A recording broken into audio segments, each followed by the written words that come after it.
En France, on adore les plaisirs simples, surtout en cuisine. Un de nos préférés, c'est le gâteau au yaourt. Une gourmandise délicieuse, facile à préparer et incroyablement satisfaisante.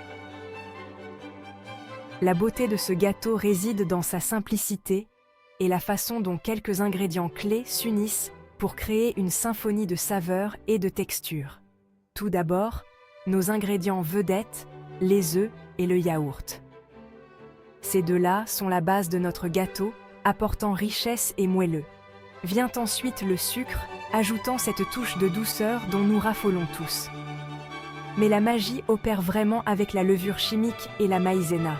Ce sont nos armes secrètes, garantissant une texture légère et aérienne qui fera que tout le monde en redemandera.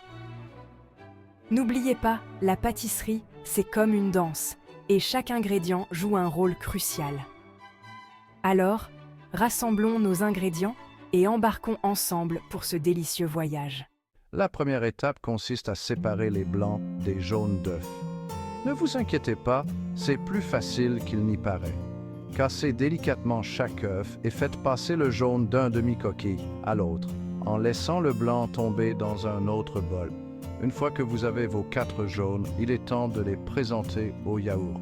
Dans un grand bol, mélangez les jaunes d'œufs et le yaourt. On veut qu'ils deviennent les meilleurs amis du monde, alors fouettez-les ensemble jusqu'à ce que le mélange soit lisse et homogène. Cette base crémeuse sera le fondement de notre gâteau. Maintenant, pour une touche de douceur, saupoudrez le sucre. Fouettez le tout jusqu'à ce que le sucre soit dissous et que le mélange devienne légèrement mousseux. Vous allez commencer à voir la magie opérer à mesure que la pâte s'éclaircit. Voici la partie où nous allons transformer notre pâte toute simple en quelque chose de vraiment spécial. On va ajouter la levure chimique et la maïzena, les ingrédients secrets pour un gâteau léger comme l'air. La levure chimique agit comme notre agent levant, créant ces belles bulles d'air qui donnent au gâteau son gonflant. La maïzena, quant à elle, est un épaississant formidable qui contribue à créer une mie merveilleusement moelleuse. Ajoutez la levure et la maïzena à la pâte et fouettez délicatement jusqu'à ce que le tout soit juste combiné. Attention à ne pas trop mélanger. Un mélange excessif peut rendre le gâteau dur et on veut qu'il soit léger et moelleux. Quatrième étape. Créer le nuage. Battre les blancs en neige à la perfection. Vous vous souvenez des blancs d'œufs qu'on a mis de côté tout à l'heure? C'est à leur tour de briller. Dans un bol propre et sec, c'est important pour bien les monter. Battez les blancs d'œufs en neige ferme.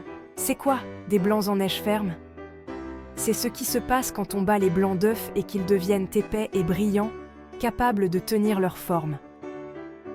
Vous saurez que vous avez atteint le stade des blancs en neige ferme lorsque vous soulevez votre fouet et que les pics restent droits, comme une petite montagne de blancs d'œufs battus. Maintenant, un petit secret de pâtissier, ajouter une pincée de sel en battant les blancs d'œufs aidera à les stabiliser et leur donnera encore plus de volume. Cinquième étape, cuisson tout en finesse. Astuce pour une croissance parfaite. Il est maintenant temps de tout assembler. Incorporez délicatement les blancs d'œufs battus en neige à la pâte. Et je dis bien délicatement, on a travaillé dur pour créer toutes ces belles bulles d'air dans les blancs d'œufs et on ne veut pas les dégonfler. Utilisez une spatule en caoutchouc et une main légère pour incorporer les blancs en neige à la pâte jusqu'à ce qu'ils soient juste combinés.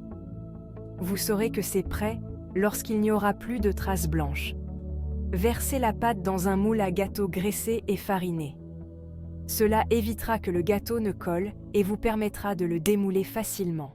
Sixième étape, la touche finale, refroidir et servir votre chef-d'œuvre. Enfournez le gâteau dans un four préchauffé à 160 degrés Celsius et faites-le cuire pendant 30 minutes ou jusqu'à ce qu'un cure-dent inséré au centre en ressorte propre. Le gâteau doit être doré et rebondir légèrement au toucher. Une fois cuit, voici une petite astuce. Ne sortez pas le gâteau du four tout de suite. Éteignez le feu et laissez-le refroidir dans le four, porte entrouverte. Cela empêchera le gâteau de retomber et l'aidera à conserver son moelleux. Lorsque le gâteau a complètement refroidi, il est prêt à être dévoré. Saupoudrez-le de sucre glace, garnissez-le de fruits frais ou savourez-le tel quel. Ce gâteau au yaourt est si léger, si moelleux et si savoureux que tout le monde vous demandera la recette.